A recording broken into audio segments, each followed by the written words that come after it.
This is just a wee quick video on how to change the battery on a Vauxhall Corsa, but I'm pretty sure a lot of other mainstream cars of the 90s and early 2000s will be the same. Now the reason I'm changing this battery is not because it's failing to provide enough power to start the car, but because I noticed that there is a damp patch here. Now I don't know whether that's maybe something I've dropped on it or whether it's actually leaking battery acid from this indicator here. I don't know. I'm not going to take the chance. The new battery was about 40 quid delivered, so I've just decided to go ahead and replace it. Right, so the first thing to do is to disconnect the battery terminals. These are 10 mils.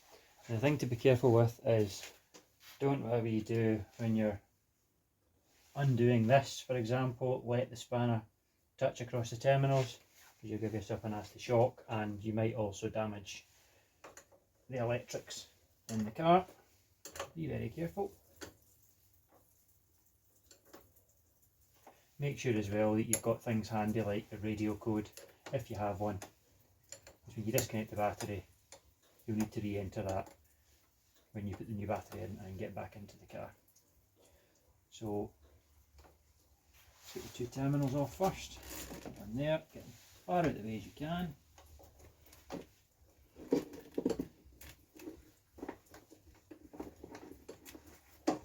That's it. Now the next thing is, in order to clamp the battery to the battery tray, there is a clamp and a 13mm bolt.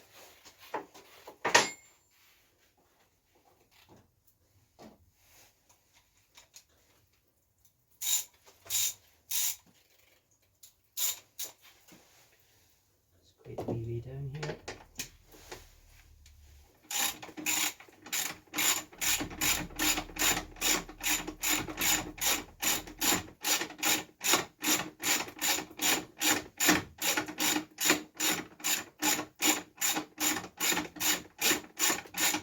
Quite a long thread on this one.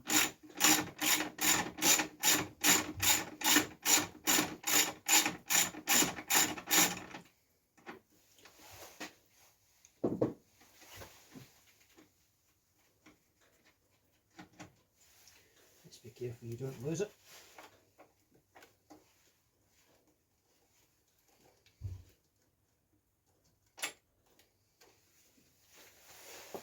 Stop there. I'm going to take my glove off so that I'm really careful, not too clumsy, not to knock that away down under the car. You see it's just a little clamp like that with your 13mm nut. Right, we're now ready to take the battery out. Just careful, they are really heavy.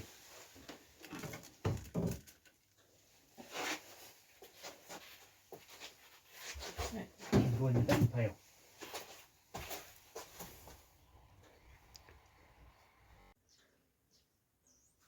Right, now this is the new battery. Just make sure it's the right size and type for your car, and it's the right shape as well. The Corsa battery tray will take various sizes of batteries.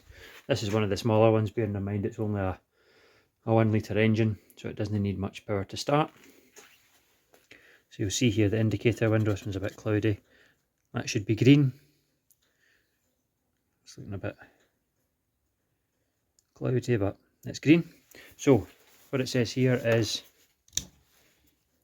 remove transit plugs. So these will be to ventilate the battery when it's in use. So you need to make sure you take these off. There's usually one at that side and one at that side. So you just take those off, and also make sure you take off these two as well, making sure you note positive and negative. So positive, red, so that will be that one there because it's got the red sheath on the end of the wire just to keep you right. Right, let's go ahead and take off all the transit items of the battery. Right, and we're now ready to put the battery back in.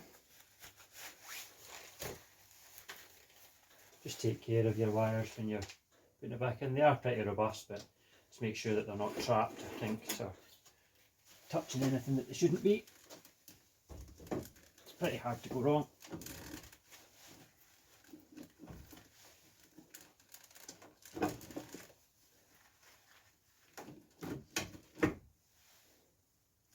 Okay, that's sitting nice. Okay, that one on. Positive on.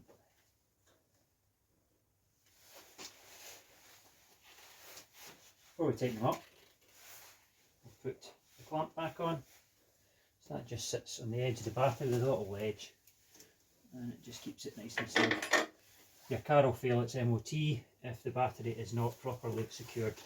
So just make sure that you always do this one back up.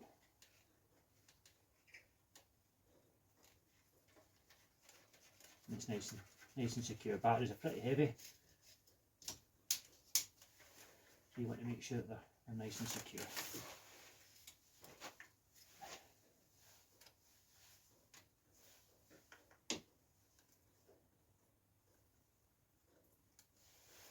Right, we'll go ahead and tighten that up now.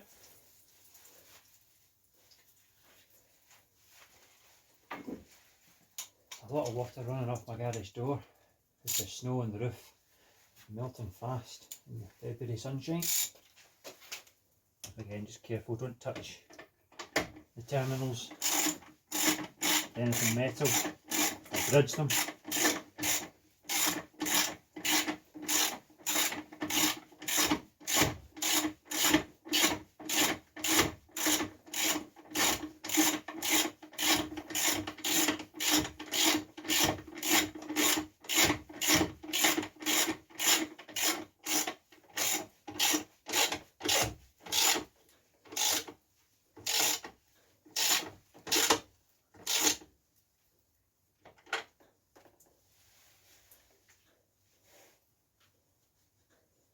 Nice and secure. What you've got to do now is do up your terminals. I'll just try and position this one so that it's wires away from. That's good. Don't need to do these tight, they're alloy, so don't over tighten them. You want them snug enough.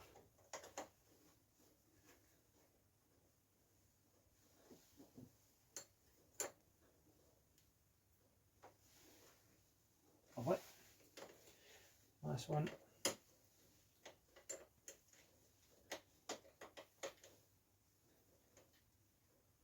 That's fine. And there we go, one battery replaced. And you can take the local one to your recycling centre, or sometimes if there's a local scrap man, they'll come and collect them. Sometimes you might even get money for them. Thanks.